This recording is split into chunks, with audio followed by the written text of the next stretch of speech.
Hello बेटा। बेटा हमने वर्ण विचार के दो टॉपिक पढ़ लिए हैं, छोटे छोटे दो पार्ट पढ़ चुके हैं, पार्ट फर्स्ट और पार्ट सेकंड, और वीडियो आप देख चुके हैं। आई होप आपको अच्छे से समझ में आ गई होगी। अब वर्ण विचार के कुछ और टॉपिक रह गए हमें हमारे बेटा। वैसे तो वर्ण विचार चैप्टर काफ़ी लंबा चौड़ा है, लेकिन हम इसके कुछ महत्वपूर्ण बिंदुओं को लेकर चल रहे हैं। तो देखो, वर्ण विचार में एक टॉपिक रह गया था हमारा आगत ध्वनियाँ। आगत ध्वनियाँ क्या होती है बेटा? आगत का मतलब होता है आई हुई। कहाँ से आई हुई? ऐसी ध्वनियाँ जो अन्य भाषाओं के वर्णों से, अन्य भाषाओं से आ गई हो, दूसरी भाषाओं से हमारी हिंदी भाषा में इनको ग्रहण कर लिया है। तो ऐसा ही एक है अंग्रेजी का अक्षर आ। अंग्रेजी भाषा से आया है आ। ये आ और ओ, इसके बीच की ध्वनि है बेटा। आ, न तो ये पूरा आई है और न ये ओ ही है। इसके बीच का जो साउंडिंग है, इसके बीच की जो आवाज है, बोल के देखो अ, ये वही है। जैसे college, doctor, office, ball. College, इसके ऊपर जो अर्धचंद्र है बेटा, आधा चंद्र बना हुआ है, ये इसका सिंबल है। अ का अंग्रेजी भाषा का जो आगत है ध्वनि है अ, इसका सिंबल ये अर्धचंद्र जो लगा हुआ है, इनके ऊपर ये आगत ध्वनि की पहचान कराता है हमें। इसी तरह से कुछ है उर्दू और फारसी के शब्द, जैसे क, ख, ग, ज, फ। इनके नीचे बेटा ध्यान से देखो, ये डॉट लगे हुए हैं, बिंदु लगे हुए हैं। क के नीचे ये बिंदु, ख के नीचे है बिंदु, ग के नीचे बिंदु, ज के नीचे बिंदु और फ के नीचे बिंदु। इन बिंदुओं को हम क्या बोलते हैं? नुक्ता। इन बिंदुओं को हम नुक्ता बोलते हैं। और अगर हम अपनी भाषा में क, ख, ग, ज, फ व्यंजन है इनको लिखेंगे तो ये नुक्ता इनमें नहीं होते हैं। लेकिन अगर ये नुक्ता कहीं है तो ये कौन सी भाषा के शब्द हो गए, वर्ण हो गए? उर्दू या फारसी की। देखो भी इनसे बने हुए कुछ शब्द हैं, गोल, जमीन, तेज, गज। तो बेटा इनको बोलने में थोड़ा जीवा पे जोर पड़ रहा है। अगर ये नुक्ता नहीं होता तो हम इसको बोलते गोल, लेकिन अगर हमने ये नुक्ता लगा दिया, देखो यहाँ ये अगर नुक्ता लगा दिया हमने, तो बोलने में थोड़ा हम साउंडिंग जो हमारे इसमें थोड़ा जोर पड़ रहा है। जैसे गोर, जमीन। एक तो हम बोले इसको जमीन, जमीन बोलेंगे तो ये नहीं लगेगा।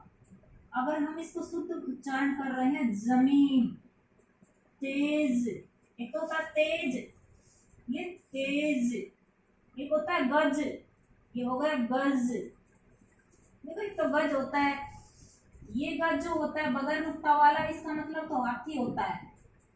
ठीक है, इस गज का मतलब तो हाथी होता है। लेकिन अगर जहां नुक्ता का गज मिल गया, हमें गज नुक्ता वाला गज मिल गया, इसका मतलब होता है ये जमीन मापने का तरीका है, जमीन मापने का एक सिंबल है। कितने गज जमीन, जैसे फुट स्क्वायर इस तरह से मापते हैं ना, तो ये एक माप का सिंबल है।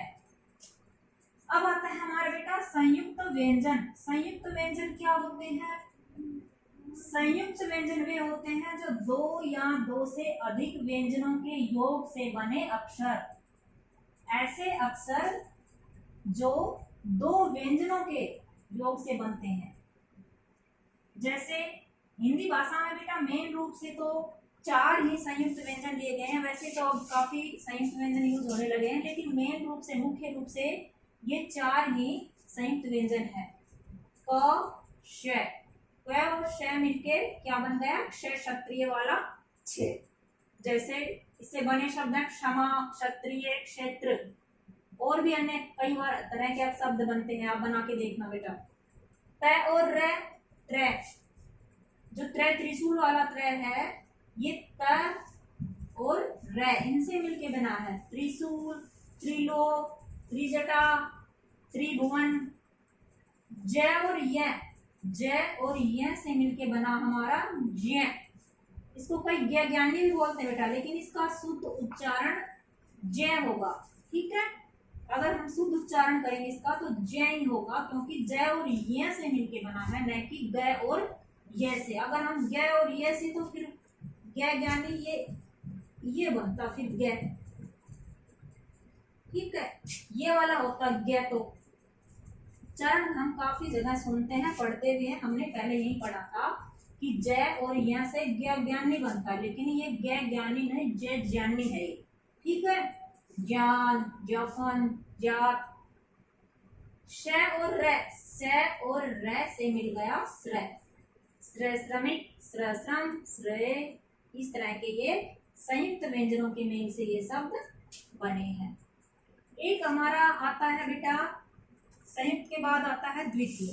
कई बार हम संयुक्त व्यंजन और द्वितीय व्यंजन में कई बार कंफ्यूज हो जाते हैं कि इनको बच्चे सेम समझने लगते हैं कि द्वितीय और संयुक्त दोनों सेम होते हैं, लेकिन नहीं बेटा, इनमें दोनों में डिफरेंस होता है, दोनों में अंतर होता है। जैसे द्वितीय व्यंजन है, संयुक्त व्यंजन तो दो या दो से अधिक व्यंजनों के योग से बने हैं, वो व्यंजन सेम नहीं हो सकते, अलग अलग भी हो सकते हैं, ठीक है। संयुक्त व्यंजन दो अलग अलग व्यंजनों से मिलकर बना होता है, ठीक है। यहाँ मैंने लिखना छोड़ दिया, यहाँ दो या दो से अधिक अलग अलग, यहाँ हो जाता अलग, ठीक है। और द्वितीय व्यंजन क्या होते हैं, दो समान व्यंजनों से मिलकर बने होते हैं ये वर्ण। जैसे बच्चा में च प्लस च है, सच्चा में च, कच्चा में च, हट्टा में ट, होटा, तो ये ट समान व्यंजन है ना, एक जैसे, एक ही जाति के व्यंजन है। चम्मच में मैं, डिब्बा बै, इस तरह के वर्ण आते हैं जो कि द्वितीय व्यंजन के अंतर्गत आते हैं।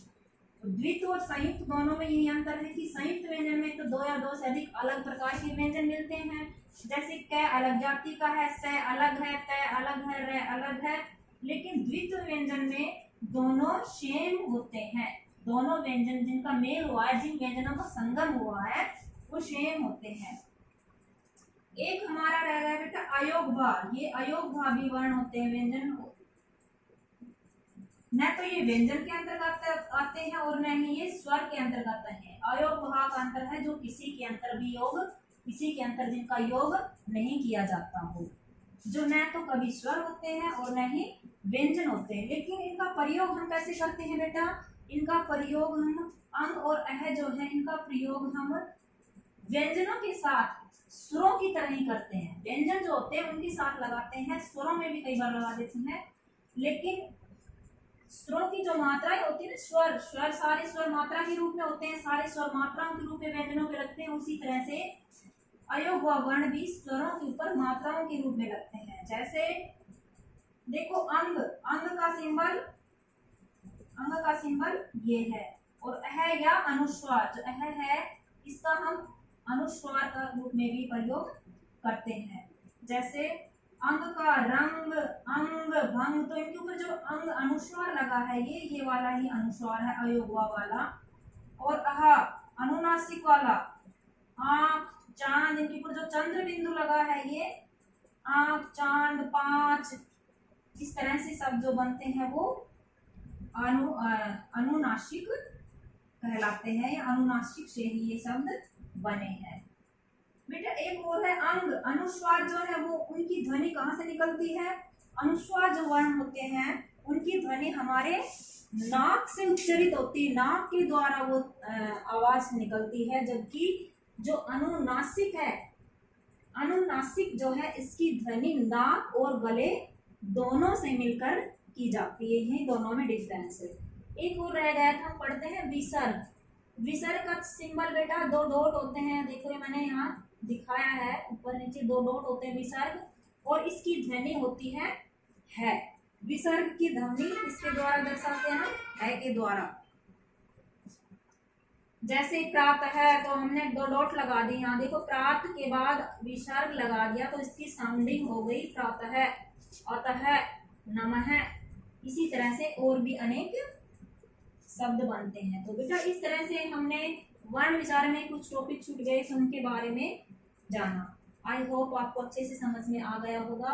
अब अगली वीडियो में हम, ये तो सारे व्यंजनों के पार्ट पढ़े थे, अब हम अगली वीडियो में स्वरों के पार्ट पढ़ेंगे कि स्वर कितने प्रकार के होते हैं। ओके।